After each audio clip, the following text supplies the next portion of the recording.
अस्सलाम वालेकुम, welcome to my channel. उम्मीद है आप सब लोग ठीक ठाक होंगे। तो जैसा कि कल हमने हमारे फ़लस्तीन बहन भाइयों बच्चों के लिए सबके लिए दुआएं की हैं और हर जगह दुआएं की जा रही हैं और बहुत से लोग इमदाद भी कर रहे हैं, हर चीज़ हो रही है। अल्लाह पाक बस इनकी तकलीफ़ों, इनकी परेशानियों, इनकी मुश्किलों को आसान करें। आमीन सुमा आमीन। अल्लाह पाक हमारी दुआओं को कबूल करे। हर वक्त हर नमाज में हमारे मुसलमानों के लिए दुआ करा करें। अल्लाह पाक बस कबूल करने वाला है। तो आज का जो मैंने टॉपिक रखा है, माँ बाप की नाफरमान औलाद। इससे हमें बहुत कुछ सीखने के लिए मिलेगा, हम पेरेंट्स को भी और उन बच्चों को भी जो नाफरमानी करते हैं। अक्सर तो बच्चे सुनते नहीं हमारी कोई बात, और अक्सर बच्चे इतने अच्छे होते हैं, फर्माबरदार होते हैं कि हमें कहने की भी नौबत नहीं आती, और वो बच्चे उसी तरीके से चलते हैं जैसे एक अच्छी औलाद को चलना चाहिए। तो आज मैं आपको एक वाक़या सुनाऊंगी जिससे हमें बहुत कुछ सीखने के लिए मिलेगा।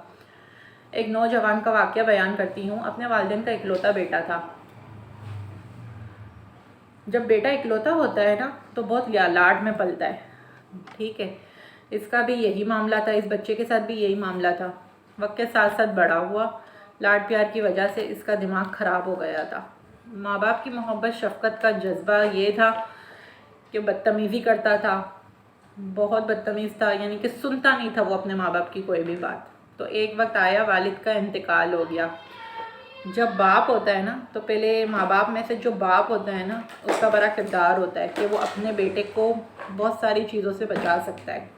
लेकिन आजकल के बच्चों को कौन समझा सकता है ये बातें। बस अगर माँ बाप कोशिश करें तो हम बहुत सारी चीज़ों से ये बच्चे बच सकते हैं।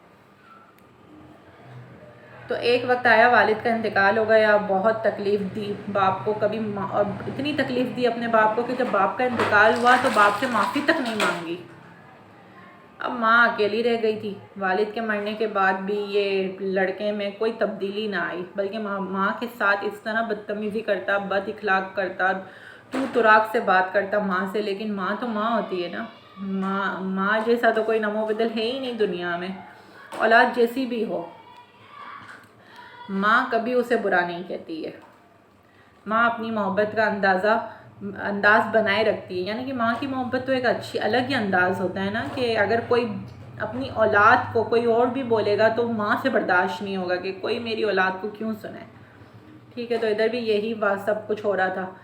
लेकिन सबसे बड़ी बात यह है कि आजकल की दोस्त बहुत गलत काम सिखा रहे हैं। आजकल की दोस्ती अच्छी नहीं है। इस लड़के की दोस्ती बहुत गंदी थी। माँ मना करती थी कि बुरे लोगों को छोड़ दे, माँ के समझाने के बावजूद भी नहीं समझा। अगर माँ कुछ बोलती तो माँ पर चिल्लाने लग कर यानी कि माँ पर चिल्लाने लगता था।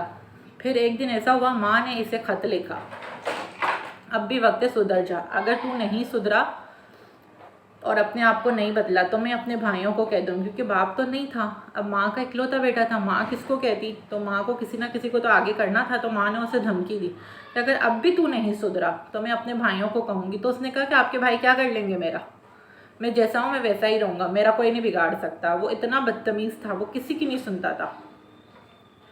अब एक दिन देखते देखते ये हुआ कि इसकी उम्र 24 साल की हो गई और वो और ताकतवर हो गया।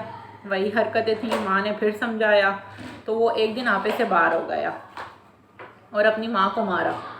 अब सोचें वो औलाद कैसी होगी जो अपनी माँ पर हाथ उठाए। हाँ, आज हमने ये नौबत क्यों आने दी अपने ऊपर कि ये औलाद, आजकल की औलाद माँ बाप पर हाथ उठाएगी। नहीं, ये सब कुछ हमने ना रोका बच्चों को वक्त पे, इस वजह से हो रहा है। माँ ने बचने की कोशिश की बच्चे से और बहुत रोई और अपनी किस्मत पर रो रही थी कि मेरे नसीब में इतनी गंदी औलाद क्यों हुई। माँ बहुत तकलीफ़ में थी और इसके मुंह से बदुआ निकल गई। माँ की बदुआ अगर निकल जाए ना तो बहुत बुरा हाल होता है। माँ बदुआ देती नहीं है, लेकिन अगर निकल गई बदुआ उसके दिल से तो उसका हाल भी बहुत बुरा है। लेकिन वो बदबक बेटा फिर से अपनी अय्याशियों में लग गया, ना माफ़ी मांगी ना कुछ। रात को जब घर आया, सोया और जब उठा तो जिस हाथ से उस बच्चे ने अपनी माँ को मारा था वही हाथ पे उसके फालिश का अटैक पड़ गया। तो बच्चे ने दरवाज़ा बंद कर दिया और इतना चीख चीख के रोने लगा कि माँ को जब आवाज़ गई है ना उस बच्चे की, तो माँ दरवाजे पर आई और उसने दरवाज़ा खोला और अपने बच्चे को उठाया, वो ज़मीन पर गिरा हुआ पड़ा हुआ था। तो जब उसने अपने बच्चे को उठाया ना, तो वो माँ भी रो पड़ी और माँ ने अल्लाह से कहा कि या अल्लाह पाक, मैंने इसको माफ़ किया, तू भी इसे माफ़ कर दे। लेकिन बात क्या आ रही है इस टॉपिक में, मैं आपको ये बताना चाह रही हूँ, जब बदुआ की बात आ रही है कि तीर कमाल से निकल गया, जब माँ की बदुआ दिल से निकल गई तो माँ ने जितनी भी दुआएं मांग ली, अल्लाह ने नहीं सुनी। वो बदुआ कबूल हो गई और वो बच्चा सारी ज़िंदगी मोहताज बन के ज़िंदगी उसने गुजारी। तो आज का आप लोगों को मैसेज ये देना था मुझे कि अपनी औलाद की तरबियत अच्छी करें। हम क्यों अपने बच्चों को इतना मजबूर कर दें कि बच्चा बाहर की दोस्तियां देखे। हम ऐसा ना करें कि हम उनके दोस्त भी बने, हम उनके पेरेंट्स भी बने, हम उनके साथ अच्छे से रहें, तो बच्चा बाहर जाएगा ही नहीं। और आजकल की दोस्ती तो बिल्कुल अच्छी नहीं है।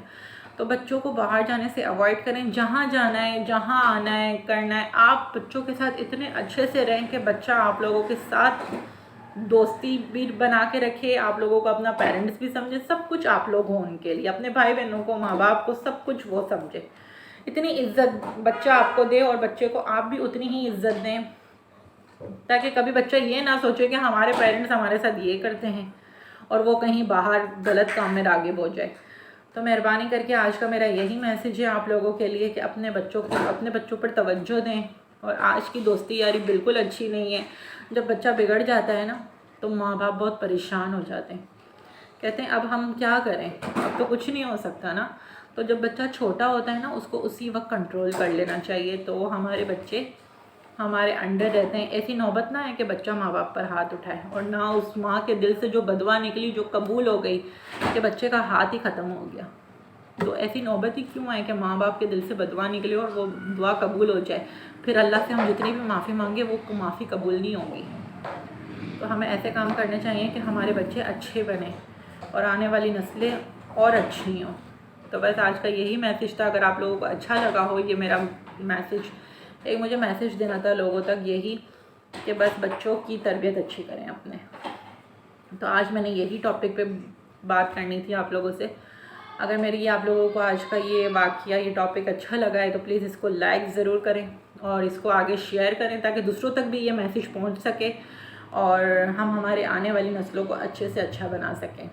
अस्सलामु अलैकुम वरहमतुल्लाहि वबरकातुहू।